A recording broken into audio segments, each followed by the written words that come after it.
This is the mountain bike man. Just finished up my colonoscopy yesterday,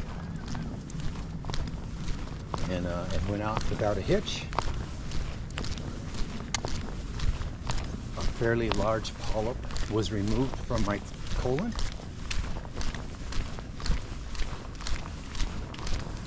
Morning.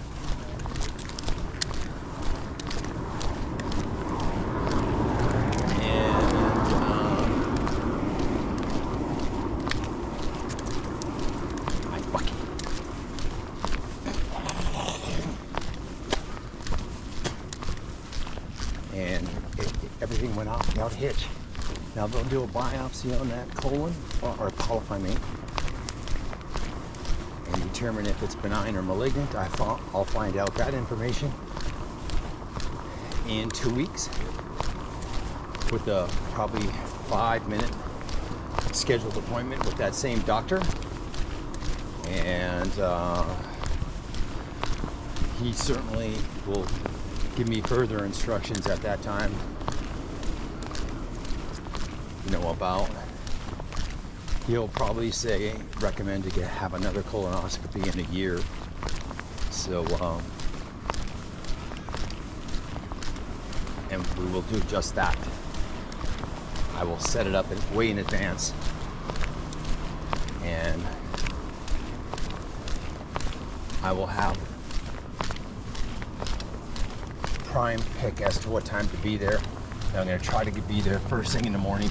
First thing when they open in the morning.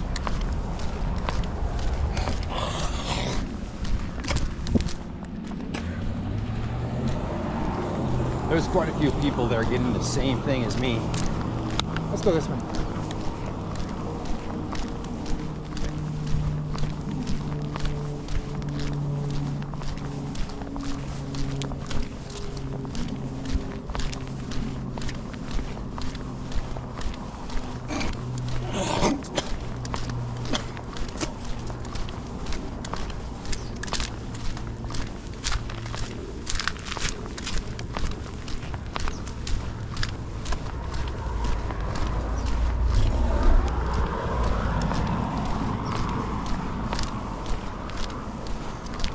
They have these little rooms separated by curtains where you take your clothes off and put on a front-facing gown that's open in the back.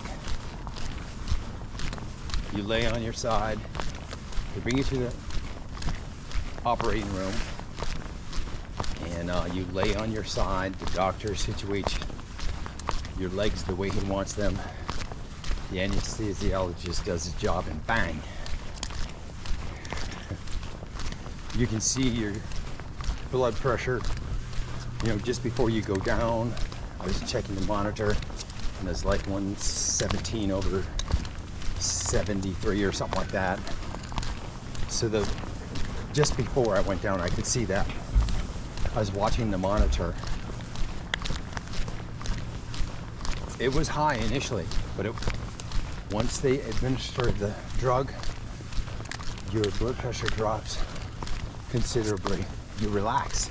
You're fully relaxed, like you are when you wake up in the morning.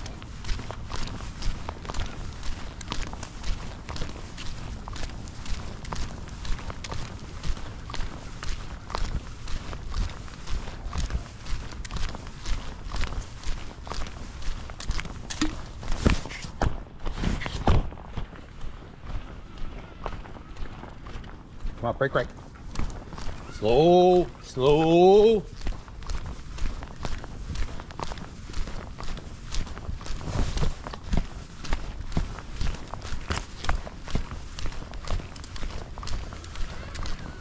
When I see a person with a husky, I'm going to ask them, where'd you get your husky from? There's a couple of people that have huskies on this walk, and I'm going to find out where they got their dogs from.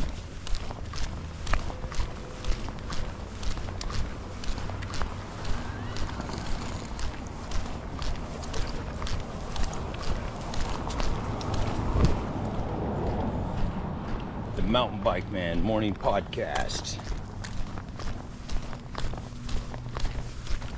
Oh man, I had, after the surgery, coming home after fasting for about 48 hours, 45, 46 hours.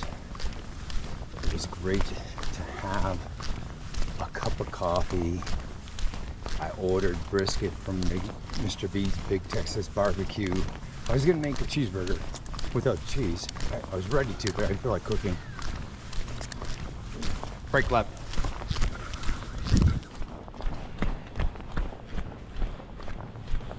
Man, I slept really good last night. I took a 1 milligram Xanax.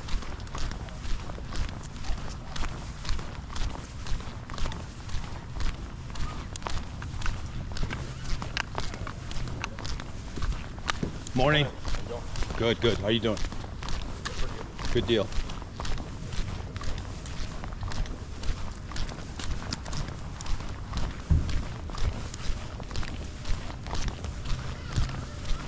Come on, no poopa. Hey, hey. No poopa.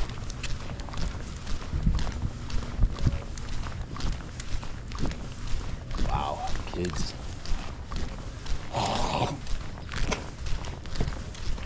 Kids, man, way overrated, buddy. Giant pains in the backside.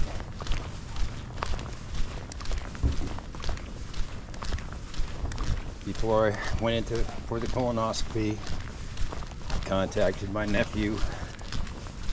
I contacted my brother, and I contacted my son, and my son said, "Fuck you, Dad." So right there, I wrote him on a living will. I told my son, I said, "You have one chance to make a first good impression, and you fucked up. Have a good fucking life." I get a very short wick. My nephew, I was going to make him the successor and power of attorney, but he dragged his feet too long, took too much time to give me the information I needed, so I Elon Musked him. I fired him. And then I called my brother, and I said, "I'm going to go with you." He gave me his information right out the gate. Well, he first asked me,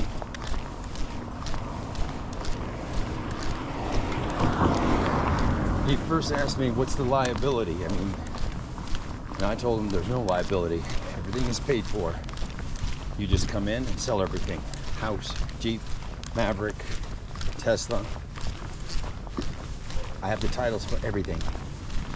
They'll know how to access the titles. They'll know how to access the living trust, which I will have a paper copy of it. Right now it's on a PDF file on my laptop and personal computer, which is about as good as gold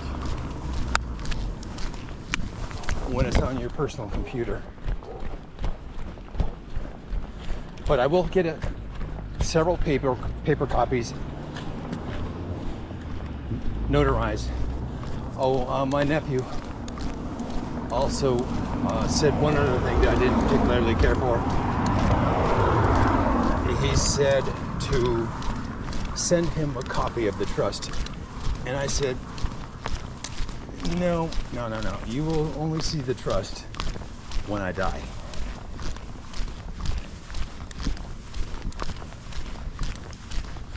So in any case, and the living trust changes from time to time. You know, I could find a girlfriend, I could get married, or I could really like this girl, and of course she will become the successor and power of attorney. I may have kids with her, so shit can change. But in a blink of an eye. Now, I was only texting my son, by the way, so I don't really know for sure if that was him on the other line of the text. It sounded more like his grandmother. But either way, my 14-year-old son is fucked. So, excuse the French, unless he contacts me. You know, if he does contact me and we work things out, he will not be able to spend, there will be a stipulation in the trust that he will not be able to spend any money on his grandmother or aunt. If he does, he loses his share of the trust immediately.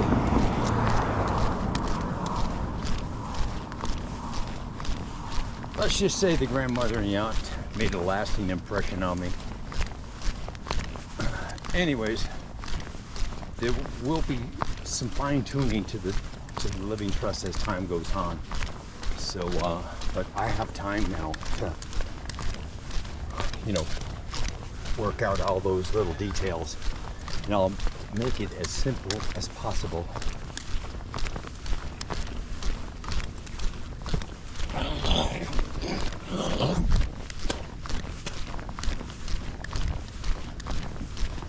If I do run into my son,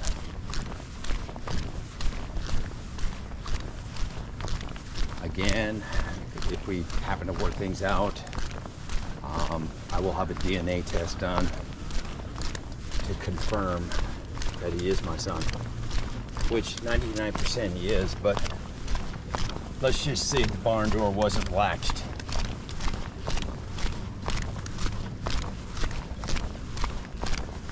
Mother was a alcoholic and drug addict, so my son could potentially have that in his genes, so alcohol and drugs could be a problem for that boy as he gets older. If he abuses them, he can become addicted to them, just like his mother.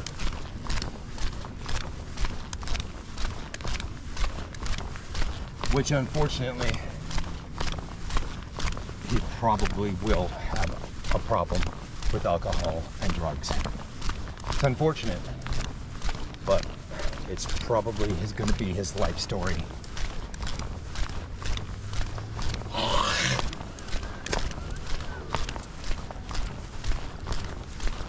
Anyways,